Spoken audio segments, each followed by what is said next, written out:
ॐ शान्ताकारं भुजगशयनं पद्मनाभं सुरेशं विश्वाधारं गगनसदृशं मेघवर्णं शुभांगं लक्ष्मीकान्तं कमलनयनं योगिभिर्ध्यानगम्यं वन्दे विष्णुं भवभयहरं सर्वलोकैकनाथम। उन्हीं जगत का मालिक भगवान श्री राधा सर्वेश्वर भगवान का श्री चरण में कोटि कोटि नमन टक्राउँदै प्रथम पूज्य विघ्नहर्ता सिद्धिदाता गणेश जी का श्री चरण में कोटि कोटि नमन टक्राउँदै वाणी की अधिष्ठात्री देवी माता सरस्वती का श्री चरण में कोटि कोटि नमन टक्राउँदै आज को विशेष अमृतमय कथा में इंदिरा एकादशी को कथा श्रवण गर्नेछौं। सज्जनबिन पाठ गर्नेछौं, श्रवण गर्नेछौं। सबैले एकचित्त भइकन कथालाई श्रवण गर्नुहोला। मनमा हृदयमा भगवानको विग्रहलाई स्मरण गरिकन भगवानको नाम संकीर्तन गर्दै कथालाई श्रवण गर्नुहोला। अथा अश्विनः कृष्णैकादशी कथा युधिष्ठिरोवाच कथयेष्व प्रसादेन ममाग्रे मधुसूदन आश्विने कृष्णपक्षे तु किं नामैकादशी भवेत्। श्रीकृष्ण उवाच आश्विनस्य शीते पक्षे इंदिरा नाम नामत तस्य व्रतप्रभावेण महापापं प्रणश्यति अधो योनिगतानां च पितॄणां गतिदायिनीं शृणुष्वावहितो राजन् कथां पापहरां परां यस्या श्रवणमात्रेण वाजपेयफलं लभेत् पुरा कृतयुगे राजा बभूव रिपुसूदन। अब आज आश्विन कृष्ण पक्ष को एकादशी को कथा कहिन्छ। धर्मराज उनै युधिष्ठिरले भन्नुभयो, हे मधुसूदन भगवान श्री कृष्ण, हे जगत का मालिक, हे जगत पालनहार, आश्विन को कृष्ण पक्षमा के नाम गरेको एकादशी हुन्छन्। कृपा गरेर मेरो सामुमा त्यो कही बक्सियोस्। तब उनै जगत का मालिक भगवान श्री कृष्णले भन्नुभयो, अश्विन को कृष्ण पक्षमा इंदिरा नाम गरेको एकादशी हुन्छन्। त्यस्तै प्रकार की दिव्य एकादशी को व्रत का प्रभावले ठुला ठुला महाभन्दा पनि अति भन्दा पनि सर्वश्रेष्ठ श्रेष्ठ प्रकार का पापहरू पनि नाश हुन्छन्। हे राजन, नरकमा गएका पितृहरूलाई असल गति दिनेवाली अति उत्कट पापलाई पनि हर्नेवाली यो कथा सावधान भएर सुन्नुहोस्। जय बोलो श्री इंदिरा एकादशी को जय होस्। जुन इंदिरा नाम को एकादशी को कथा सुन्नाले मात्रै पनि वाजपेय यज्ञ गरेको फल प्राप्ति हुन्छ। उहिले सत्ययुगमा भारत देशमा रिपुसूदन नाम गरेका राजा भएका थिए। इन्द्रसेन इति ख्यात पुरीं माहिष्मतिं प्रति स्वराज्यं पालयामास धर्मेण यशसान्वित पुत्र पौत्र समायुक्तो धन धान्य समन्वित माहिष्मत्यधिपो राजा विष्णु भक्ति परायणः जपन् गोविंद नामानि मुक्तिदानी नराधिपः कालं नयति विधिवदध्यात्मस्य विचिन्तकम् एकस्मिन् दिवसे राज्ञी सुखासीने सदो गते अवतीर्याः गमन्द्वेमान् अमरा नारदो मुनिं तमागतमधिप्रेक्ष्य प्रत्युत्थाय कृताञ्जलिः पूजयित्वार्ध्यः विधिना चासने संनिवेशयेत्। त्यस्ता प्रकार का ती राजा इंद्रसेन भन्ने नामले प्रसिद्ध थिए। तिनको राजधानी को नाम माहिष्मति थियो। जस्तो कि यसले युक्त भएको अर्थात यशस्वी त्यो राज अर्थात त्यस्ता प्रकार का ती दिव्य राजा धर्मपूर्वक राज्य गर्दथे। जब महिष्मती को मालिक त्यो इंद्रसेन राजा को छोरा नाति पनाति खनातिले युक्त भएको थियो। धन धान्यले टन्छ थियो, विष्णु भक्तिमा तल्लीन रहन्थ्यो। त्यस्ता प्रकारका ती दिव्य राजा मुक्ति मोक्ष गराउने गोविन्द भगवानका नामहरू हमेसा जपि नै रहन्थे अनि विधिपूर्वक आध्यात्म विद्याको चिन्तनमा नै समय बिताउँदथे। एक दिन राजा सभा अर्थात् राजा राजसभाका बीचमा आनन्दसित बसेको बेलामा अत्यन्त बुद्धिमान नारद मुनि आकाश मार्गबाट उत्रिएर त्यहाँ आइपुग्नुभयो। तिनलाई आएको देखेर आफू आफ्नो आसनबाट जराकजुरुक उठेर दुवै हात जोडेर अर्घ्य आदिले विधिपूर्वक पूजा गरिकन समुचित आसनमा मुनिलाई बसाउँदा भए। सुखोपविष्ट समुनि प्रत्युवाच नृपोत्तमं कुशलं तव राजेन्द्र सप्तशृङ्गेषु वर्तते। धर्मे मतिव्रतते ते विष्णु भक्तिरतिस्तथा इति वाक्यं तु देवर्षे श्रुत्वा राजा तमं ब्रवीत्। राजोवाच त्वत्प्रसादान् मुनिश्रेष्ठ सर्वत्र कुशलं मम अद्धक्रतुक्रिया सर्वा सफला तव दर्शनात् प्रसादं कुरु विप्रर्षे मृह्यगमनः कारणम् इति राज्ञो वच श्रुत्वा देवर्षि वाक्यमब्रवीत्। नारद उवाच श्रूयेतां राजशार्दूलं मद्वचो विस्मयप्रदं ब्रह्मलोकादहं प्राप्तो यमलोकं नृपोत्तमम्। अनि यस्तै प्रकारले आसनमा आरामपूर्वक बसेका ती मुनिले राजालाई भन्नुभयो, हे राजेन्द्र, तपाईको राज्यको सातै अङ्गहरूमा कुशलता छ, धर्ममा तपाईको बुद्धि छ तथा विष्णु भक्तिहरूमा प्रेम छ। देवर्षिको यस्तो वचन सुनेर तब राजाले मुनिलाई भन्दा भए। राजाले भन्दछन् कि हे मुनि श्रेष्ठ, तपाईका कृपाले मेरो सर्वत्र कुशलै कुशल छ, मङ्गलै मङ्गल छ, आनन्ददायी छ। आज मेरा समस्त यज्ञ यज्ञादिहरूका क्रिया हजुरका दर्शनले सफल भए। हे विप्रर्षे, कृपा गर्नुहोस् र आफ्नो आगमनको कारण आज्ञा गर्नुहोस्। राजाको यस्तो वचन सुनेर देवर्षिले आउनाको कुरो भन्नुभयो। आफू आउनाको कुरा बताइसकेपछिबाट तब नारदजीले भन्नुभयो, हे श्रेष्ठ राजा, आश्रय लाग्दो मेरो कुरो सुन्नुहोस्। हे उत्तम राजा, म एकपल्ट ब्रह्मलोकबाट यमलोकमा पुगेको थिएँ। समनेनार्चितो भक्त्या उपविष्टो वरासने धर्मशील सत्यवास्तु भास्करं समुपासते। बहु पुण्यप्रकरता च व्रत वैकल्प दोषत सभायां श्राद्धदेवस्य मया दृष्टपिता तव कथितस्तेन सन्देशस्तं निबोध जनेश्वर इन्द्रसेनैति ख्यातो राजा माहिष्मति प्रभु तस्याग्रे कथय ब्रह्मन् स्थितं मामेव सन्निधौ केनापि चान्तरायेण पूर्वजन्मोद्भवेन वै स्वर्गं प्रेषय मां पुत्र इन्दिराव्रतदानत इत्युक्तोऽहं समायात समीपं तव पार्थिव पितुस्वर्गतया राजन् इन्दिराव्रतमाचर तेन व्रतप्रभावेण स्वर्गं यास्यति ते पिता। यसपछिबाट यमराजले बडो भक्तिले मेरो पूजा गरेर श्रेष्ठ आसनमा बसाइसकेपछिबाट उहाँ धर्मात्मा सत्यवक्ता यमराज जहाँ सूर्य भगवानको उपासना गर्दछन्। धेरै धेरै पुण्य गर्ने ती तिम्रा पितालाई व्रतको विधि बिग्रिएको दोषले आज यमराजको सभामा मैले देखेँ। ती तिम्रा पिताले जो सन्देश कहेका छन्, हे जनेश्वर राजन, त्यो सुन्नुहोस्। माहिष्मतिको मालिक इन्द्रसेन भन्ने नामले विख्यात राजा छन्।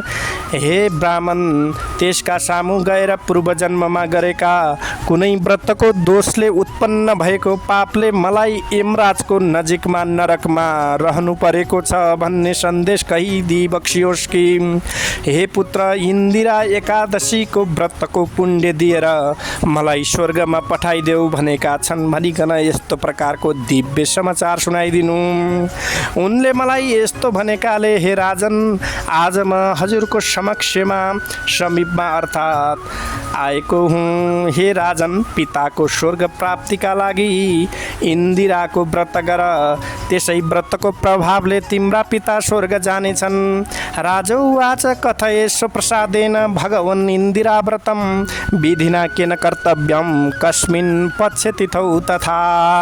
नारदौवाच शृणु राजन् हितं वच्मि व्रतस्य विधिं शुभम् आश्विनस्य शीते पक्षे दशमी दिवसे शुभे प्रातः स्नानं प्रकुर्वीत श्रद्धायुक्तेन चेतसा ततो मध्याह्नसमये स्नानं कृत्वा बहिर्जले पितॄणां प्रीतय श्राद्धं कुर्यात् श्राद्ध समन्वित एकभुक्तं ततः कृत्वा रात्रौ भूमौ शयीत च प्रभाते विमले जाते प्राप्ते च एकादशी दिने मुख प्रक्षालनं कुर्यात् दन्तधावनपूर्वकम्। तब इन्द्रसेन राजाले भन्दछन् कि हे भगवान नारद, कुन विधिले कुन पक्षमा तथा तिथिमा इन्दिराको व्रत गर्नुपर्दछ, कृपा गरेर त्यो कुरो कही बक्स्योस्। तब नारदले भन्नुभयो, हे राजन, कल्याणकारी यस इन्दिराको व्रतको शुभ विधि तिमीलाई म बताउँदछु, सुन। आश्विनको कृष्ण पक्षमा शुभ दशमीका दिनमा श्रद्धा र भक्ति पूर्वकको शुद्ध चित्तले बिहान स्नान गर्नु र नित्य क्रिया सकेर तब फेरि मध्याह्नको समयमा बाहिरको अर्थात् नदी वा तलाउको जलमा नुहाउनु। यसपछिबाट श्रद्धापूर्वक पितृहरूको प्रसन्नताका लागि श्राद्ध गर्नु। तब त्यो दिन एकै छाक हविष्यान्न भोजन गर्नु र रात्रिमा भुइँमा नै सुत्नु। अनि भोलिपल्ट बिहानै उठेर उज्यालो भइसकेपछिबाट एकादशीको दिनमा दत्तिवन गरेर त्यसपछिबाट कुल्ला गरिकन अर्थात् हात मुख धोइकन नुहाएर शुद्ध भइकन शुद्ध वस्त्र पहिरिकन उपवासस्य नियमं गृह्णीयात् भगति भावतः अद्ध स्थित्वा निराहार सर्वभोग विवर्जित सह वच्छा पुण्डरीकाच शरणं मे भवाच्युत इत्येवं नियमं कृत्वा मध्याह्न समये तथा शालग्रामशिलाग्रे तु श्राद्धं कृत्वा यथाविधि भोजयित्वा द्विजाश्रुतान् दक्षिणाभिषु पूजितां पितृशेषं समाग्राय गवे दद्धाद् विचक्षणां पूजयित्वा ऋषिकेशं धूपगन्धादिभिस्तथा रात्रौ जागरणं कुर्यात् केशवस्य समीपते अपतम् ततः प्रभात समये सम्प्राप्ते द्वादशी दिने। यसपछिबाट भक्ति भावसित उपवास व्रतको नियम सङ्कल्प गर्नु। आज म सारा भोगहरूलाई त्यागेर निराहार व्रत गर्दछु र भोलि मात्रै खानेछु। हे पुण्डरीकाक्ष अच्युत भगवान, हे जगतका मालिक, हे सर्वेश्वर भगवान, तपाईँ मलाई शरण लिनुहोस्। यस्ता दिव्य प्रकारको नियममा रहने सङ्कल्प गरेर अनि मध्याह्नको समयमा उनै जगतका मालिकलाई सम्झिकन शालिग्राम शिलाको सामनेमा विधिपूर्वक पितृहरूको श्राद्ध गरेर शुद्ध ब्राह्मणहरूलाई दक्षिणा आदिले पूजा गरेर फल फूल भोजन गराइकन अथवा सिधा अर्पण गरिकन पिण्ड आदिलाई सुँघेर गाईलाई त्यो पिण्ड खान दिनु र विद्वान वा चलाक व्यक्तिले तब चन्दन धूप दीप आदिले भगवान जगतका मालिक सर्वेश्वर भगवान ऋषिकेश भगवानलाई पूजा गरेर अनि केशव भगवानको समीपमै रहे अर्थात् रहेर रातभरि जागरण गर्नु, भजन कीर्तन गर्नु। त्यसपछि भोलिपल्ट बिहानै द्वादशीको दिन लागेपछि अर्चयित्वा हरिं भक्त्या भोजयित्वा द्विजानथ बन्धु दौहित्रः पुत्रादै स्वयं भुञ्जित वाग्यत अनेन विधिना राजन् कुरु व्रतमतन्त्रित विष्णुलोकं प्रयास्यन्ति पितरस्तव भूपते इत्युक्ता निरपतिं राजन् मुनिरन्तरः धीयत। यथोक्त विधिना राजा चकार व्रतमुत्तमम् अंतपुरेण सहित पुत्रभृत्य समन्वित कृत्य व्रते तु कौन्तेय पुष्पवृष्टिरभूत् दिवम् तत्पिता गरुडारूढो जगाम विष्णुमन्दिरम् इन्द्रसेनोऽपि राजर्षि कृत्वा राज्ये मकण्टकम् यसपछिबाट नित्य क्रिया सकिकन भक्तिपूर्वक हरि भगवानको पूजा गरेर अनि ब्राह्मणहरूलाई भोजन गराएर त्यसपछिबाट बन्धु बान्धव छोरा नाति नातिनीका साथमा आफूले नबोलिकन खाना खानु। हे राजन, यस प्रकारका विधिले कति पनि अल्छी नगरिकन झिजो नमानिकन इन्दिरा नाम गरेकी एकादशीको व्रत गर्यौ भने हे भूपति राजन, तिम्रा पितृहरू भगवान विष्णुको विष्णुलोकमा लागि प्रस्थान गर्नेछन्। हे राजन, युधिष्ठिर नृपति इन्द्रसेनलाई यति भनेर नारद मुनि अन्तर्धान हुनुभयो। जय बोलो देवर्षि नारदको जय होस्। अर्थात् सबैले हेर्दा हेर्दै त्यहीँ अल्पनुभयो। त्यसपछिबाट राजाले पनि मुनिले भने जस्तै गरिकन विधिपूर्वक त्यो उत्तम व्रत गरे। हे कुन्ती पुत्र युधिष्ठिर, अन्तपुरमा रहने परिजन र नोकर चाकर छोराछोरी समेत भएर त्यो व्रत गरिसकेपछि आकाशबाट फुलको वर्षा भयो। जय बोलो श्री ऋषिकेश भगवानको जय होस्। इन्दिरा एकादशीको जय जय होस्। त्यस्ता प्रकारले ती राजाका पिता गरुडमा चढेर भगवान विष्णुको भवनमा गए। यता इन्द्रसेन राजर्षिले पनि शत्रुरहितको राज्य भोग गरेर आनन्दका साथमा बस्दा भए। राज्यम निवेश्य तनयम जगाम त्रिदिभं स्वयं इन्दिरा व्रत माहात्म्यम तवाग्रे कथितम मया। पठनाश्रवणा चास्य सर्व पापै प्रमुच्यते भुक्तेह निखिलान् भोगान् विष्णुलोके वसे चिरम्। इति श्री भविष्योत्तर पुराणे श्रीकृष्ण अर्जुन संवादे आश्विन कृष्ण एकादशी इन्दिरा महात्म्यम इति श्री। यसपछिबाट दिव्य अन्तमा छोरालाई राज्य सुम्पेर आफू पनि स्वर्ग जाँदा भए। हे राजन, यस्ता प्रकारले इन्दिरा एकादशीको व्रतको महात्म्य तिम्रा सामु मैले बोली विस्तार लाएर बताएँ। यस कथालाई पढ्नाले वा सुन्नाले मात्रै पनि पढ्ने र सुन्ने जन सारा पापबाट छुट्दछन् र यस लोकमा सारा सुख भोगेर अन्तमा भगवानको विष्णु लोकमा चिरकालसम्म बस्नेछन्। जय बोलो श्री राधा सर्वेश्वर भगवानको जय होस्। ऋषिकेश भगवानको जय होस्। श्री बुढा नीलकण्ठ भगवानको जय होस्। श्री गङ्गेश्वर भगवानको जय होस्। सत्य सनातन धर्म को जय होस्। इन्दिरा एकादशी महात्म्य कथा को जय होस्। सज्जनबिन, हामीले दिव्य अमृतमय कथालाई श्रवण गर्यौं। सबैको कल्याण होस्, मङ्गलमय होस्, भगवानको कृपा सबैलाई रहोस्। उनै नारायण भगवानको कृपा सदैव सबै भक्तजनहरूलाई रहिरहोस्, कल्याण रहोस्। ओम नमो भगवते वासुदेवाय नमः। ओम नमो भगवते वासुदेवाय। ओम नमो भगवते वासुदेवाय। वासुदेवाय भज वासुदेवाय। वासुदेवाय भज वासुदेवाय। ओम नमो भगवते वासुदेवाय। ओम नमो भगवते वासुदेवाय। वासुदेवाय भज वासुदेवाय।